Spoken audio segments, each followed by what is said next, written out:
Hey Vikings fan, if this offense finally clicks the way fans have been waiting for, with that defense flying around every single week, this team could seriously make noise in the NFC.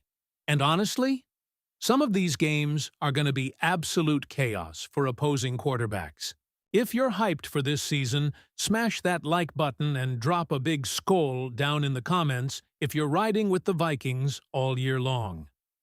There's one detail hidden inside the Minnesota Vikings 2026 schedule that could end up changing the entire NFC playoff picture. And almost nobody is talking about it yet. At first glance, the Vikings' schedule looks brutal. The NFC North is loaded. The Bills are waiting. The 49ers are waiting. The Lions still look dangerous. The Packers are still talented. But once you actually break down the structure of this schedule, you start realizing Minnesota quietly received several advantages that could become massive later in the season. And if Kevin O'Connell doesn't capitalize on this setup offensively, there are going to be serious questions surrounding this team by the end of the year. One of the biggest hidden factors is net rest advantage. The Vikings are projected to gain roughly 4.5 extra days of rest compared to their opponents across the season, ranking 11th in the NFL in that category. That may not sound enormous at first, but in an NFC conference where nearly every team believes it can compete for a playoff spot, even one extra advantage can completely swing the standings. And this is where things get interesting for Minnesota. The NFC is no longer top-heavy. There are very few easy wins left. You can realistically argue that 11 or 12 NFC teams have playoff potential this season. That means tiny edges matter more than ever. One extra recovery day before a divisional game, one fresher defense in November, one healthier offensive line in December. That can literally become the difference between winning the NFC North or missing the playoffs entirely. But the real advantage for the Vikings might not even be the rest differential. It's the defenses they're facing.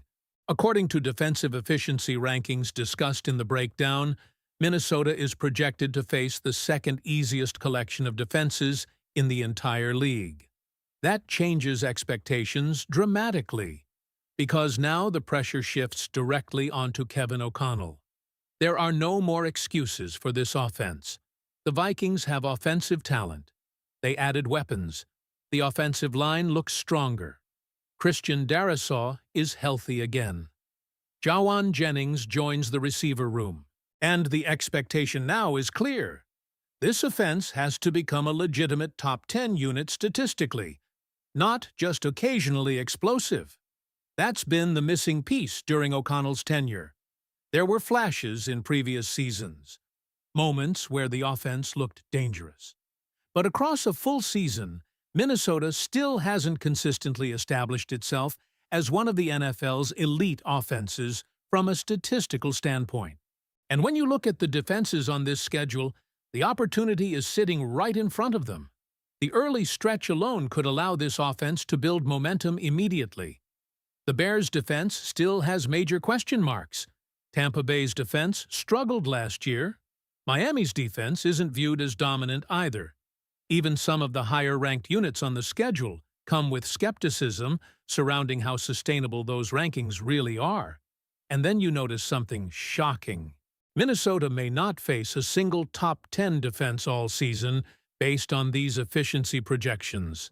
That's massive, especially because the identity of this football team is still Brian Flores' defense. That's the part that should terrify the rest of the NFC. The Vikings are built in a way where even against elite quarterbacks, fans still trust the defense to compete. Whether it's Josh Allen, Jordan Love, Brock Purdy, or Jaden Daniels, there's genuine confidence that Flores can create chaos against anyone. And Flores continues to separate himself from the rest of the league because his defensive system doesn't really resemble anybody else's. Most NFL defenses are variations of existing coaching trees. Some come from Vic Fangio concepts. Others borrow heavily from traditional structures. Flores feels completely different. His pressure packages, disguises, and adjustments are uniquely his own. That's why opposing quarterbacks constantly look uncomfortable against Minnesota. And this season could finally bring national recognition. There's already growing belief that Brian Flores could become a serious Assistant Coach of the Year candidate if the Vikings' defense dominates again, especially in standalone games. Imagine a primetime Monday night matchup against Buffalo where Josh Allen enters the game red hot, and Flores completely shuts the offense down under the lights. That kind of performance changes narratives instantly around the league. But there's also a concern quietly growing behind the scenes. If Flores has another elite season, it may become impossible for the NFL to ignore him in future head coaching cycles. And Vikings fans already know what that could mean. Losing Flores would completely alter the identity of this defense moving forward. At the same time, the actual flow of the schedule feels extremely streaky. There are stretches where Minnesota could pile up wins quickly. Games against the Falcons, Panthers, Saints, Dolphins, and Bears all feel very manageable depending on health and momentum. But then comes the nightmare stretch. Lions, Bills, Packers, 49ers. That sequence alone could define the Vikings season.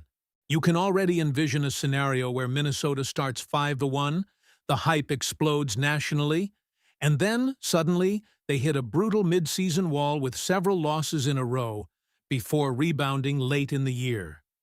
That's how difficult portions of this schedule are stacked together. And there's another fascinating detail buried inside the schedule that almost sounds unreal. The westernmost road trip for the Vikings this entire regular season is Mexico City. Outside of that international game, Minnesota basically stays in the Midwest and Eastern regions all year. That means reduced travel fatigue compared to many NFL teams constantly flying coast to coast. Even Vegas sportsbooks appear to be noticing some of these hidden advantages now. Minnesota's NFC North Division odds reportedly improved after the schedule release, moving from around plus 650 closer to plus 550. And honestly, that tells you something important. People outside Minnesota are beginning to realize this roster is dangerous. The Lions remain strong. The Packers remain dangerous. The Bears are improving fast. But the Vikings may quietly have the most balanced situation entering the season, especially if the offense finally reaches the level many expected under Kevin O'Connell. Because if the defense remains elite, and the offense finally breaks through against one of the league's softer defensive schedules, this team suddenly becomes a legitimate NFC threat, and maybe even more than that. So now the question shifts directly to you, Vikings fans. After seeing the schedule, the rest advantage, the easier defensive matchups, and another season with Brian Flores leading what could be one of the NFL's most dangerous defenses, how far can this team really go in 2026? Is this finally the year Minnesota takes over the NFC North?